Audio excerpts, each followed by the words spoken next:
పూర్వకాలంబున ఒక బ్రాహ్మణుడు కలడు. ఆ బ్రాహ్మణుని పేరు నాగంభట్టు. ఆయనకు ఒక కుమారుడు ఒక కుమార్తె కలరు. కుమారుని పేరు నారాయణ భట్టు, కుమార్తె పేరు నారాయణమ్మ. వారు చాలా పేదవారు. భిక్షాటన చేసి కుటుంబ పోషణ చేసుకునేవారట. అలా కొన్నాళ్ళు అయ్యేసరికి నాగంభట్టుకు కాశీకి వెళ్ళి ధనం సంపాదించుకోవాలని బుద్ధి పుట్టిందట.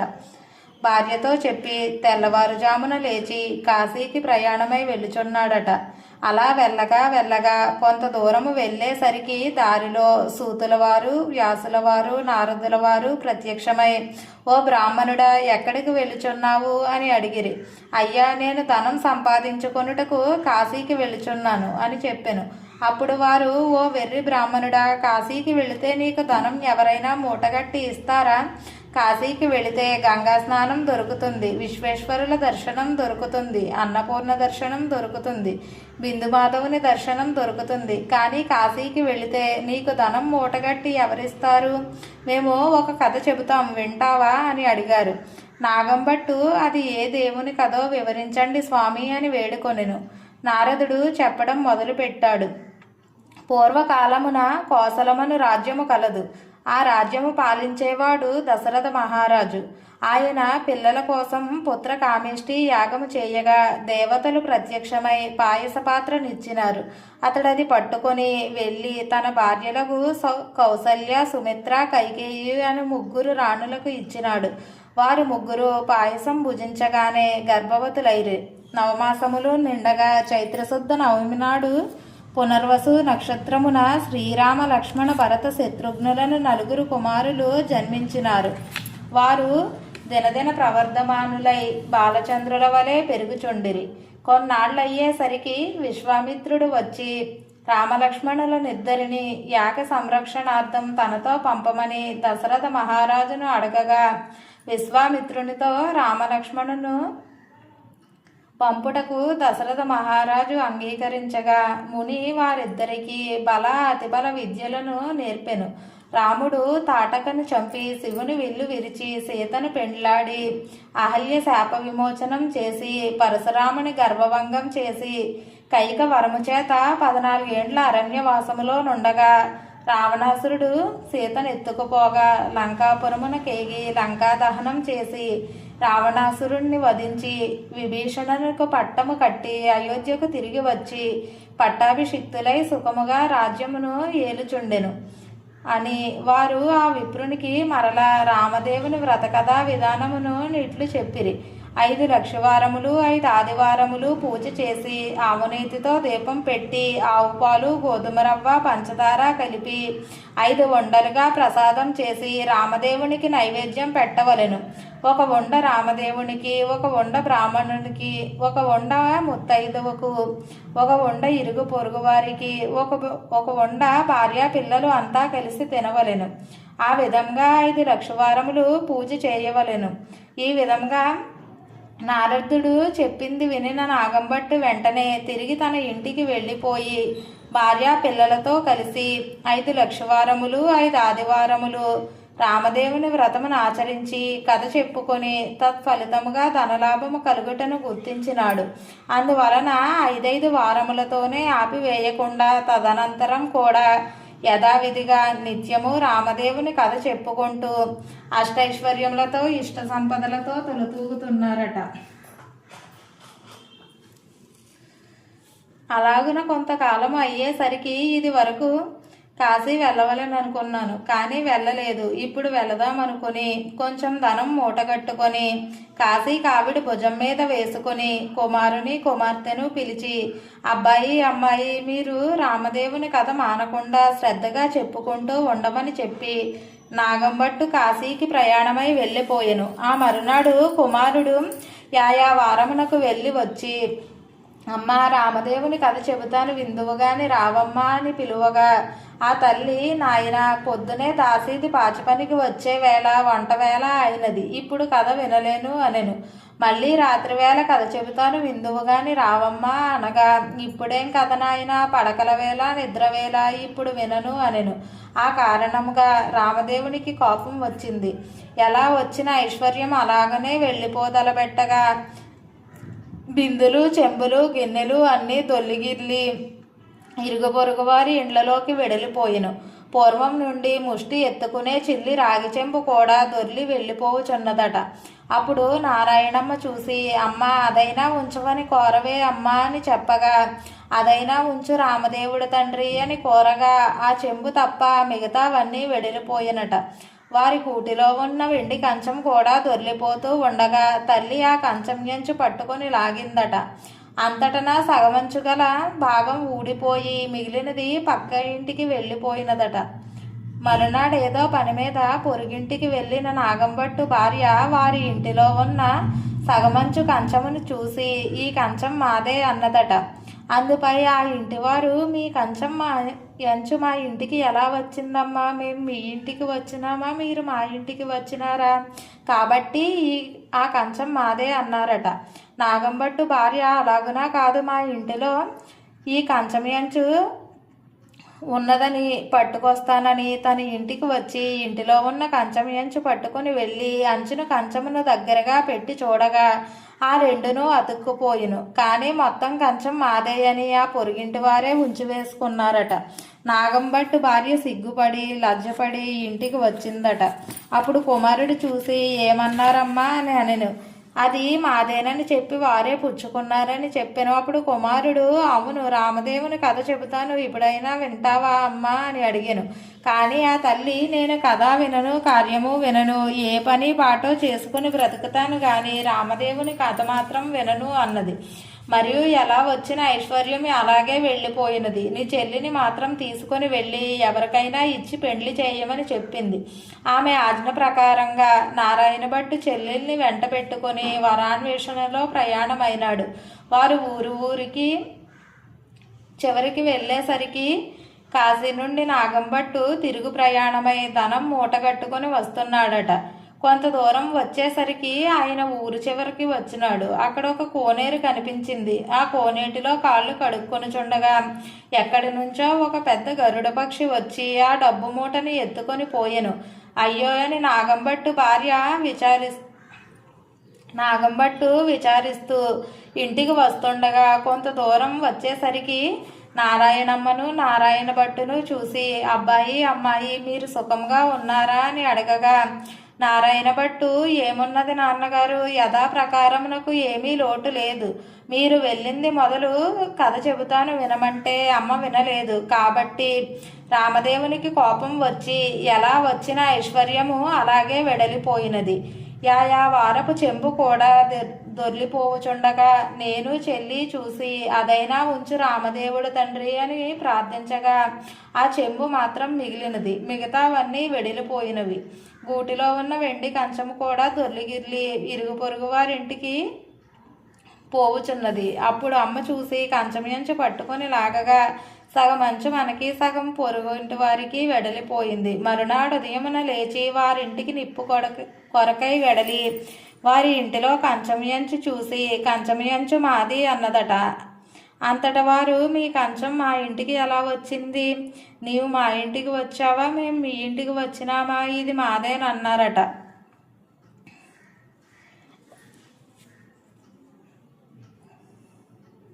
అలా కాదు, మా ఇంటిలో ఉన్న కంచం ఎంచు పట్టుకొస్తానని తీసుకువెళ్ళి దగ్గరగా పెట్టి చూడగా రెండును అతుక్కుపోయెను. వారు దానిని మాదేనని తీసివేసుకున్నారు. అమ్మ, ఇప్పుడైనా రామదేవుని కథ చెబుతాను వింటావా అని అడగగా, నేను కథ వినను, కార్యము వినను అన్నది. అందువలన రామదేవునికి కోపం వచ్చి ఎలా వచ్చిన ఐశ్వర్యం అలాగే వెడిలిపోయెను. చెల్లిని మాత్రం ఎవరికైనా ఇచ్చి పెండ్లి చేయమని చెప్పి అమ్మ ఆజ్ఞాపించెను. ఆమె ఆజ్ఞ ప్రకారం వెంటబెట్టుకొని వస్తున్నాను. మీ ఆజ్ఞ ఏమిటి నాన్నగారు అని అడగగా, సరే, మీ అమ్మ చెప్పినట్లే చేయమని చెప్పి నాగంభట్టు విచారిస్తూ ఇంటికి వెడలినాడు. నారాయణ భట్టు నారాయణమ్మను వెంటబెట్టుకొని వెలుచున్నాడు. వెళ్ళగా కొంత దూరం వెళ్ళేసరికి నారాయణ భట్టుకు ఒక బ్రాహ్మణుడు కనిపించెను. ఓ బ్రాహ్మణుడా, నీకు నా చెల్లెల్నిచ్చి పెండ్లి చేయుదునాయని నారాయణ భట్టు అడగగా, అతని పెండ్లి వద్దు, పేరంటము ఎక్కర్లేదని చెప్పెను. మరి కొంత దూరము పోయేసరికి ఇంకొక బ్రాహ్మణుడు కనిపించాడు. నారాయణ భట్టు అతనితో, ఓ బ్రాహ్మణుడా, నా చెల్లెల్నిచ్చి పెండ్లి చేస్తాను, చేసుకుంటావా అని అడగగా అతడు, నాకు పెండ్లి పేరంటము వద్దు, ఇదివరకే 2 భార్యలున్నారు అనెను. మరలా వెళ్ళిచుండగా త్రోవలో ఒక పెద్ద పూలతోట కనిపించెను.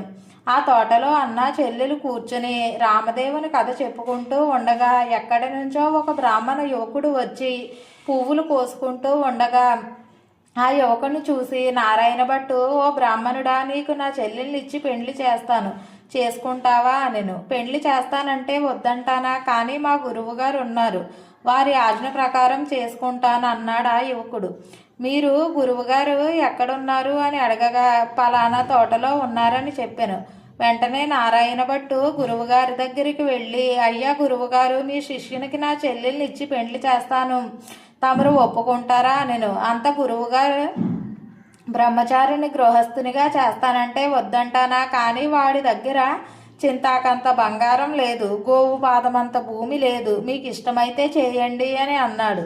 అప్పుడు నారాయణ భట్టు గురువుగారికి నమస్కరించి అలాగెక్కడికో వెళ్ళి 4 రాటలు తెచ్చి నాటి పందిరి వేసి గుచ్చిన ముత్యాలు తోరణాలు కట్టి గుచ్చని ముత్యాలు తలంబ్రాలు పోసి 70 యాగాల నారాయణమ్మనిచ్చి పెండ్లి చేసినాడు. వారు అక్కడనే కూర్చుని రామదేవుని కథ చెప్పుకుంటున్నారు. అలా కొన్నాళ్ళు అయ్యేసరికి ఓ విప్రుడు వచ్చి, మీకు 4 ఎకరాల భూమి దారపోస్తాం, తీసుకోవలసిందని చెప్పగా అప్పుడు వారు, మేము రామదేవుని కథ చెప్పుకుంటున్నాను, కథ అయిన పిమ్మట తీసుకుంటాను, మీకు ఇష్టమైతే కూర్చుని కథ వినండి అన్నారు. కథ అయిన తర్వాత ఆ బ్రాహ్మణుడు రాగి చెంబుతో నీరు పోసి, పలానా తోటలో ఆస్తి ఉన్నది, అనుభవించుడని 4 ఎకరాల భూమి వారికి తారబోసి ఆ విప్రుడు ఎక్కడికో వెడలిపోయాడు. వారు ఆ 4 ఎకరముల భూమి అనుభవించుచు కథ చెప్పుకుంటూ అక్కడే ఉన్నారు. ఇలా కొన్నాళ్ళు అయ్యేసరికి ఆ ఊరు రాజుగారు ఒక భవనము కట్టించి దానిని కొంత ధనమును పుణ్య దంపతులకు దారబోయాలని చూస్తున్నారు. ఎంత వెతికినా ఆయనకి నచ్చిన పుణ్య దంపతులు దొరకలేదు. ఒక రాత్రి రామదేవుడు రాజు కలలో కనిపించి, పలానా తోటలో పుణ్య దంపతులు ఉన్నారు, వారిని తీసుకొచ్చి ఇల్లు ధనము తారబోయమని ఆజ్ఞాపించారట. వారి ఆజ్ఞ ప్రకారము మరునాడు ఉదయమున లేచి రాజు నారాయణమ్మ ఆమె భర్త ఉన్న తోటకు 16 మంది బోయీలను పల్లకీని పంపినారు. వారు అక్కడికి వెడలి, ఏమండోయ్, మా దేశపు రాజుగారు ఒక గృహమును కొంత ధనమును మీ ఇద్దరకు తారపోస్తారట, మిమ్మల్ని వెంట పెట్టుకొని రమ్మని పంపినారు, కాన రావలసిందనగా వారు, మేము రామదేవుని కథ చెప్పుకుంటున్నాం, మీకు ఇష్టమైతే కూర్చుని కథ వినండి, తర్వాత వెళదామనగా బోయీలు కథ విన్న తరువాతనే ఆ పుణ్య దంపతులను తీసుకొని వెడలి రాజుగారికి అప్పగించిరి. రాజు సంతోషముతో ఆ గృహమును ధనమును వారికి తారపోసి వెళ్ళిపోయినారు. అప్పుడు నారాయణమ్మ ఆమె భర్త నారాయణ భట్టు ఆ గృహమును 4 ఎకరాల భూమిని అనుభవిస్తూ నిత్యమును రామదేవుని కథ చెప్పుకుంటూ అక్కడనే ఉండసాగారు. కొన్నాళ్ళు అయ్యేసరికి నారాయణ భట్టు, అమ్మాయి, నేను ఎన్నాళ్ళు ఇలా మీ దగ్గరే ఉంటాను, నేను వెళ్ళి రామదేవుణ్ణి తీసుకుని వస్తాను, నీవు నీ భర్త కథ మానకుండా చెప్పుకోండి అని చెప్పి తాను ప్రయాణమై వెడలినాడు. నారాయణ భట్టు కొంత దూరం వెళ్ళాక ఒక గ్రామం వచ్చింది. ఆ గ్రామంలో ఒక గొల్లవాణిని చూసి, గొల్ల, ఈ గ్రామంలో విశేషాలు ఏమిటి అని అడిగాను. ఏమున్నది నాయన, నేను పుట్టకతోనే అందుడను, వడ్లు పోసి నన్ను కాపలా కూర్చోమనగా కర్ర పుచ్చుకుని కూర్చున్నాను, నా అవస్థ ఇలా ఉంది బాబు అన్నాడట. నారాయణ భట్టు, ఒక కథ చెబుతాను వినదవా అని అడిగాను. గొల్ల, అలాగే వింటాను, చెప్పమన్నాడు. అప్పుడు నారాయణ భట్టు రామదేవుని కథ వ్రత విధానం అంతా చెప్పేసరికి గొల్లవానికి కొంచెం కళ్ళు కనిపించినవట. అప్పుడు అతడు, ఓహో, కథలోనే ఇంత మహత్యం ఉంది, వ్రతం చేసుకుంటే ఇంకెంత మహత్యం ఉంటుందో, ఇంతకీ నువ్వు ఏ దైవానివో ఏ దేవుడవో చెప్పమనెను.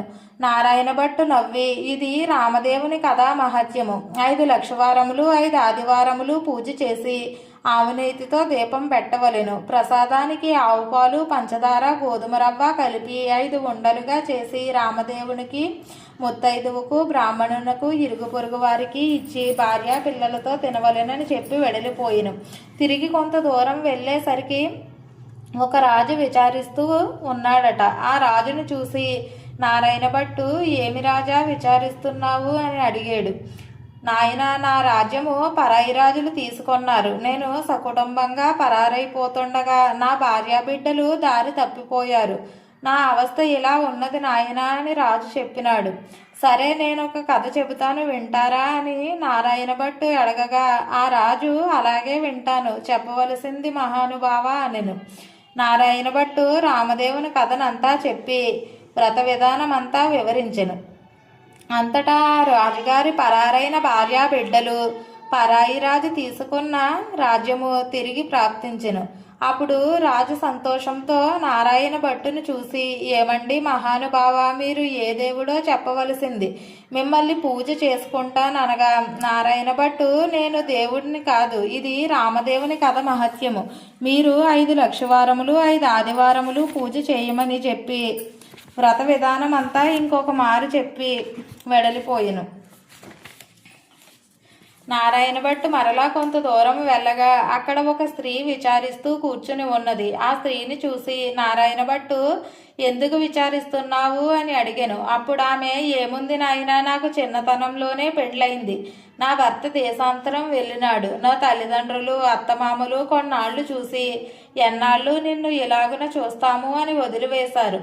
కాబట్టి నా అవస్థ ఇలాగున్నది నాయనా అని చెప్పింది. అప్పుడు నారాయణ భట్టు, నేను ఒక కథ చెబుతాను, వింటావా అనెను. అలాగే వింటాను నాయనా, చెప్పమన్నదామె. నారాయణ భట్టు రామదేవుని కథనంతా చెప్పి వ్రత విధానం అంతా చెప్పేసరికి దేశాంతరం వెళ్ళిన ఆమె భర్త తిరిగి వచ్చినాడు. తరిమివేసిన తల్లి తండ్రి అత్తమామలు కూడా వచ్చినారట. ఆమె సంతోషించి నారాయణ భట్టును చూసి, ఏమండి మహానుభావ, మీరు ఏ దైవానివో చెప్పండి, మిమ్మల్ని మేము పూజ చేసుకుంటాము అని అడిగాను. అందుకు నారాయణ భట్టు, ఇదంతా రామదేవుని వ్రత కథా మహత్యము. 5 లక్షవారములు 5 ఆదివారములు మానకుండా పూజ చేయాలని వ్రత విధానం అంతా చెప్పి తిరిగి కొంత దూరం వెళ్ళేసరికి ఒక గ్రామం వచ్చింది. ఆ గ్రామంలో ఒక ఇల్లాలి ఇంటికి వెళ్ళి, అమ్మ పూజ చేసుకుంటాను, కొంచెం చోటు ఇస్తావా అని అడిగాను. మా ఇంటిలో మడి ఆచారము కుదరవు కనుక ఇల్లు లేదు, వాకలి లేదు, వెడిలిపోండి అన్నదామె. అప్పుడు నారాయణ భట్టు, కోనేరైనా చూపించు తల్లి అని అడిగాను. అందుకామె తూర్పు దిశ ఈశాన్య మూలగా కోనేరున్నది, వెళ్ళమని చెప్పాను. నారాయణ భట్టు స్నానం చేసి మడిబట్ట ఆరవేసుకుని ఇల్లు ఇవ్వనన్న ఇల్లాలి అరుగు మీదకే వచ్చి తూర్పు దిశ ఈశాన్య మూలగా ఒక పుచ్చుపీటకు పసుపు రాసి బొట్టు పెట్టి అందు రామదేవుని పటం పెట్టి ఆవు పాలు, గోధుమ రవ్వ, పంచదార కలిపి ప్రసాదమును 5 ఉండలు చేసి రామదేవునికి నైవేద్యం పెట్టి కథ చదువుకొనుచున్నాడట. ఇంతలో ఆమె యువతలకు వచ్చి చూడగా నారాయణ భట్టు ఆమెకు తాంబూలము, దక్షిణ ప్రసాదములను ఇచ్చినాడట. ఆమె పుచ్చుకొని లోనికి వెడలిపోయెను. నారాయణ భట్టు కథ చదువుకొని కొన్ని అక్షతలు నెత్తి మీద వేసుకొని కొన్నిటి నా ఇంటి మీద వేసి వెళ్ళిపోయాను. అతను ఎలాగున వెళ్ళగానే ఆ ఇల్లు ఇంద్రభవనమైనది. అప్పుడు వారమునకు వెళ్ళిన తన భర్త తిరిగి వస్తే ఇల్లు గుర్తుపట్టలేడని ఆ ఇల్లాలు వీధి అరుగు మీదనే కావలి కూర్చుని ఉండెను. ఇంతలో ఆమె భర్త వడ్ల మూటలు చేసుకొని ఇల్లు కానక కంగారు పడి అక్కడే నిలబడి ఉండెను. ఆమె చూసి, మన ఇల్లు ఇదే, ఇలా రండి అనెను. భర్త, ఇది మన ఇల్లు కాదు, నేను రానని చెప్పగా, ఇది మన ఇల్లే, ఎలా ఎందుకైందో నేను చెబుతాను వినండి. ఎక్కడి నుంచో ఒక బ్రాహ్మణుడు వచ్చి పూజ చేసుకుంటాను, ఇల్లు ఇవ్వమన్నాడు. నేను మా ఇంట్లో మడి ఆచారం కుదరవు, ఇల్లు ఇవ్వనని చెప్పాను. అప్పుడు అతను మన ఇంటి అరుగు మీద కూర్చుని పూజ చేసుకొని కొన్ని అక్షతలు నెత్తి మీద చల్లుకొని కొన్నిటిని మన ఇంటి మీద చల్లి వెడలిపోయాడు.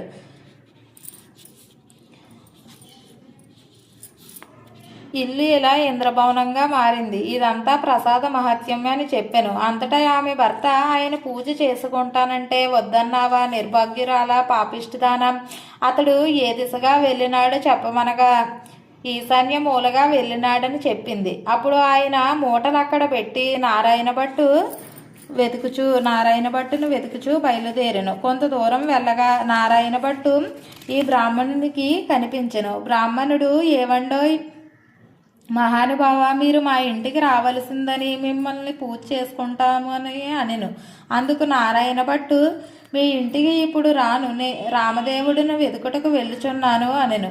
అప్పుడు బ్రాహ్మణుడు, అలా కాదు మహానుభావ, మీరు మా ఇంటికి వచ్చి పూజ చేసుకుంటానంటే మా వాళ్ళు ఇల్లు ఇవ్వనన్నారు, కాబట్టి మాదే తప్పు, మా తప్పు క్షమించి మా ఇంటికి రావలసినది. మీరు ఏ దైవానివో చెప్పండి, మేము పూజ చేసుకుంటాము అనగా నారాయణ భట్టు, మీ ఇల్లు కాబట్టి మీరు ఇవ్వనన్నారు, మీ తప్పేమీ లేదు, అడగడం నా తప్పే. నేను మీ ఇంటికి ఇప్పుడు రాలేను, రామదేవుడిని వెతుకుటకు వెళ్ళుచున్నాను. నేను ఏ దేవుడిని కాను, ఇదంతా రామదేవుని కథ మహత్యము. నీవు ఇంటికి వెడలి 5 లక్షవారములు 5 ఆదివారములు పూజ చేసుకోమని వ్రత విధానం అంతా చెప్పి నేను రామదేవుని వెతుక్కొని వచ్చేటప్పుడు నీ ఇంటికి వస్తాను అనెను. అప్పుడు ఆ బ్రాహ్మణుడు ఇంటికి వచ్చి, కథలోనే ఇంత మహత్యం ఉంది, వ్రతం చేసుకుంటే ఇంకెంత మహత్యం ఉంటుందో అని పూజ చేసుకొని కథ చెప్పుకొని అష్టైశ్వర్యములతో తొలతూగుతున్నారట. నారాయణ భట్టు ఎండనక వాననక తిండనక తిప్పలనక అర్ధరాత్రనక అరణ్యాలంబట పడి వెళుచుండగా కొంత దూరం వెళ్ళేసరికి ముఖం తిరిగి మూర్చిల్లి పడిపోయెను. అప్పుడు రామదేవుడు దయ కలిగి ముసలి బ్రాహ్మణ వేషములో వచ్చి నారాయణ భట్టు ముఖం తుడిచి లేవదీసి మంచినీరు ఇచ్చి భోజనము చేతువు గాని మా ఇంటికి రమ్మనెను. నేను రామదేవుణ్ణి వెతుకుటకు వెళ్ళుచున్నాను, భోజనం మాత్రం చేయను, ఒక కోనేరు మాత్రం చూపిస్తే స్నానం చేస్తానన్నాడు ఆ యువకుడు. తూర్పు దిశ ఈశాన్య మూలగా ఒక కోనేరున్నది, వెళ్ళమన్నాడట రామదేవుడు. నారాయణ భట్టు ఆ కోనేరు వద్దకు వెడలి స్నానం చేసి పైకి వచ్చేసరికి వెండి పీటలు బమిడి కంచాలు కనిపించినవి. అప్పుడు నారాయణ భట్టుకు రామదేవుడు సీతమ్మ ఎదురై మా ఇంటిలో భోజనం చేయుదురుగాని రమ్మన్నారట. నేను భోజనం మాత్రం చేయను, రామదేవుణ్ణి వెతుకుచు వెళ్ళుచున్నాను అన్నాడట.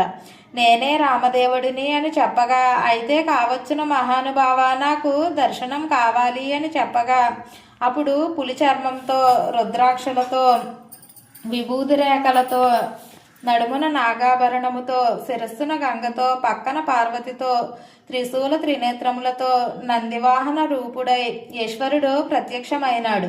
అప్పుడు నారాయణ భట్టు వారినిట్లు స్తోత్రం చేసెను. వందే శంభు ఉమాపతిం సురగురం వందే జగత్కారణం వందే పన్నగ భూషణం మృగధరం వందే పశూనాంపతిం వందే సూర్య సశంకవహ్ని నయనం వందే ముకుంద ప్రియం వందే భక్త జనాశ్రయం చ వరదం వందే శివం శంకరం. అప్పుడు నారాయణ భట్టు విష్ణుమూర్తిని కూడా ప్రత్యక్షం కావాలి అని కోరుకొనెను. అప్పుడు విష్ణుమూర్తి వక్షస్థలంబున వనమాలికతో మెరుపుతీగ వంటి లక్ష్మీదేవితో శంఖచక్ర గదాధరుడై నెమలి పింఛము ధరించి ప్రత్యక్షమైనాడు. నారాయణ భట్టు వారిని కూడా ఈ విధంగా స్తోత్రం చేసెను. శాంతాకారం భుజగశయనం పద్మనాభం సురేశం విశ్వాకారం గగన సదృశం మేఘవర్ణం శుభాంగం లక్ష్మీకాంతం కమలనయనం యోగి వృద్ధానగమ్యం వందే విష్ణుం భవభయహరం సర్వలోకైకనాథం అని నారాయణ భట్టు నాకు రామదేవుడు ప్రత్యక్షం అవ్వాలి అనుకుని శ్రీమద్దివ్య మునీంద్ర చిత్త నిలయం సీతా మనోనాయకం వాల్మీకోద్భవ వాక్పయోధి శశీనం స్మరాననం చిన్మయం నిత్యం నేరద నీలకాయ మమలం నిర్వాణ సందాయకం శాంతం సత్వమనామయం శివకరం శ్రీరామచంద్రం భజే అని స్తోత్రం చేసేసరికి హనుమత్ సీత లక్ష్మణ భరత శత్రుఘ్న పరివారి సహితముగా శ్రీరామచంద్రుడు ప్రత్యక్షమైనాడు. అప్పుడు రామదేవుడు ఇప్పుడైనా భోజనం చేస్తావా అని నారాయణ భట్టును అడిగాను. అలాగే చేస్తాను, కానీ భోజనం అయిన తర్వాత నాతో వస్తానని అభయహస్తం ఇస్తే భోజనం చేస్తానను. రామదేవుడు నారాయణ భట్టుకు అలాగే వస్తానని అభయహస్తం ఇచ్చెను. అప్పుడు సీతామహాతల్లి 4 కూరలు నవకాయ పిండి వంటలతో పంచభక్ష పరమాన్నాలు వండి వెండి పీటలు బమిడి కంచాలు వేసి వారి బంధుకోటి పరివార సహితముగా రామదేవుడి పరివార సహితముగా నారాయణ భట్టుకు భోజనం వడ్డించెను. అందరూ భోజనం చేసి కర్పూర తాంబూలములు వేసుకున్న తర్వాత నారాయణ భట్టు తనతో రావలసిందని కోరెను. అప్పుడు ముందు నారాయణ భట్టు అతని వెనకనే రామదేవుడు బయలుదేరి వెళుచున్నారు. అలా కొంత దూరం వెళ్ళేసరికి నారాయణ భట్టు వెనుకకు తిరిగి చూడగా అతనికి అప్పుడు రామదేవుడు కనిపించలేదు. అంతా నారాయణ భట్టు ముఖం తిరిగి మూర్ఛ వచ్చి నేల మీద పడిపోయెను. అప్పుడు రామదేవునికి దయ కలిగి ఒక ముసలి బ్రాహ్మణ వేషములో వచ్చి నారాయణ భట్టు ముఖం తుడిచి లేవదీసి మంచినీళ్ళిచ్చి ఏమీ ఇలాగునా పడిపోయావు అని అడిగాను. దేవా, నీ మహిమ బ్రహ్మాది దేవతలు, యోగీశ్వరులు, మునీశ్వరులు, తపస్సాలురు తెలుసుకొనలేరు.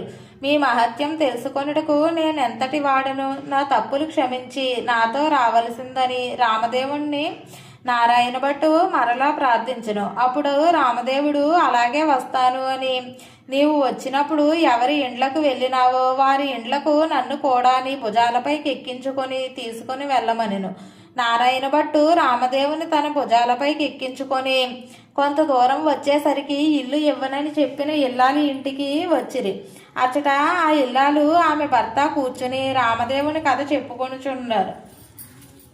ఈ విధముగా తొలుత విచారగ్రస్తురాలిగా కనిపించిన స్త్రీ ఇంటికి, రాజుగారింటికి, గొల్లవాని ఇంటికి వచ్చిన వారందరూ రామదేవుని కథ చెప్పుకొనుచుండగా విని వారికి అష్టైశ్వర్యములు, ఆయురారోగ్యములు, ఎడబాయకుండా సిరి సంపదలు ఇచ్చి రక్షించినారట. అటు పిమ్మట నారాయణ భట్టు రామదేవుణ్ణి తన చెల్లెలి ఇంటికి కూడా తీసుకొని వెళ్ళగా అక్కడ వారు రామదేవుని కథ చెప్పుకొనుచుండుటచే సంతుష్టులై వారికి అష్టైశ్వర్యములు, సిరి సంపదలు, ఆయురారోగ్యములు ఇచ్చి కాపాడి రక్షించినారట. అప్పుడు నారాయణమ్మ తన ఇంటికి అన్నయ్య వచ్చినాడని కాళ్ళు చేతులు కడుక్కొనుటకు నీళ్లు ఇచ్చి దాహానికి మజ్జిగ ఇచ్చింది. సకల మర్యాదలు చేసింది.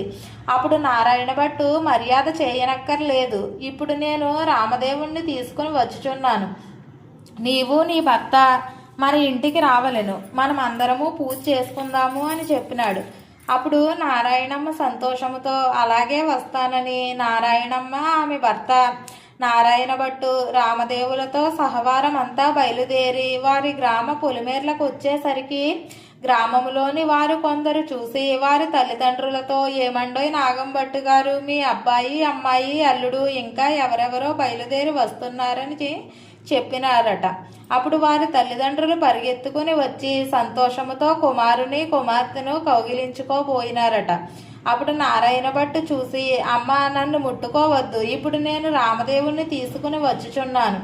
మీరింటికి వెళ్ళి నాలుగు మూలలు దులిపి నల్లగా అలికి తెల్లగా ముగ్గులు పెట్టి పచ్చగా పసుపు రాసి మామిడాకు తోరణాలు కట్టి ఒక పీటకు పసుపు రాసి బొట్టు పెట్టి తూర్పు దిశ ఈశాన్యమూలగా ఉంచి దానిపై రామదేవుని పటం పెట్టి గోధుమ నూక, పంచదార, ఆవు పాలు కలిపి ప్రసాదముగా 5 ఉండలు చేసి పూజకు అన్నీ సిద్ధం చేసినాక కబురు చేయండి, అప్పుడు నేను రామదేవుణ్ణి తీసుకుని వచ్చేదనని చెప్పినాడు. వారు సంతోషముతో అతడు చెప్పిన ప్రకారము పూజకు అన్నింటినీ సిద్ధం చేసి అతనిని రమ్మని పిలిచిరి. అప్పుడు నారాయణ భట్టు సంతోషంతో రామదేవుణ్ణి భుజాలపైకి ఎక్కించుకుని ఆ గ్రామంలో 4 వీధులు ఊరేగించి ఇంటికి తీసుకొని వచ్చి రామదేవునితో, తండ్రి, మా ఇంటిలో మీరు కుడిపాదం పెట్టవలెను అని ప్రార్థించును. అప్పుడు రామదేవుడు వారింటిలో కుడిపాదం పెట్టేసరికి అది పెద్ద ఇంద్రభవనంగా మారిపోయింది. అప్పుడు నారాయణ భట్టు రామదేవునితో, పేదవాడను, నిన్ను తప్ప అన్యమెరుగని వాడను, నీ భక్తుడను కాబట్టి అపరాధముగాను అపచారముగాను భావించక నాకున్న ఈ పుచ్చుపేటయే సింహాసనం అనుకుని దయ ఉంచి దీనిపై తమరు కూర్చుండవలెనని వినయముగా ప్రార్థించెను. రామదేవుడు ఆ పీట మీద కూర్చునేసరికి అది వజ్రాలు, వైడూర్యాలు, కెంపులు, మాణిక్యాలతో చేసిన బంగారపు సింహాసనముగా మారినదట. అంతట సీతాలక్ష్మణ భరత శత్రుఘ్న పరివార సహితముగా శ్రీరామచంద్రమూర్తి వారింటిలో ఆసీనులై వెలసినారట. ఆ పూట రామదేవుని వ్రతం చేసుకొని కథ చెప్పుకొని కథాక్షతలు తమ శిరస్సులపై ధరించే సరికల్లా ఎక్కడి నుంచో ఒక పేద బ్రాహ్మణుడు వచ్చి, ఏమండోయ్ నాగంభట్టు గారు, మీ అబ్బాయికి మా అమ్మాయిని ఇచ్చి పెండ్లి చేస్తాను, ఒప్పుకుంటారా అని అడగగా, పెండ్లి చేస్తానంటే వద్దంటానా బాబు, అలాగే చేద్దాము అని చెప్పి నాగంభట్టు పాకలు పందిర్లు వేయించి గుచ్చిన ముత్యాలు తోరణాలు కట్టి గుచ్చని ముత్యాలు తలంబ్రాలు పోసి నారాయణ భట్టుకు 70 యాగాల పెండ్లి చేసినాడట. నారాయణ భట్టు, అతని భార్య నారాయణమ్మ, ఆమె భర్త వారంతా మరలా రామదేవుని వ్రతం పట్టి ఆవు పాలు, గోధుమ రవ్వ, పంచదార కలిపి ప్రసాదం చేసి ఆవునేతితో దీపం పెట్టి తూర్పు వైపు ఈశాన్యమూలగా ఒక పీటకు పసుపు రాసి బొట్టు పెట్టి 5 లక్షవారములు 5 ఆదివారములు పూజ చేసి నైవేద్యం పెట్టి కథ మానకుండా చెప్పుకుంటున్నారట. వారి భక్తికి మెచ్చి రామదేవుడు వారికి ఆయురారోగ్యాభివృద్ధి అష్టైశ్వర్యములు ఎడబాయకుండా సిరి సంపదలు ఇచ్చి రక్షించినారట. ఈ నోము ప్రపంచమంతా నోచిన వారందరూ అష్టైశ్వర్యవంతులయ్యి సుఖముగా నుండిరి. రామదేవుని కథ సంపూర్ణము.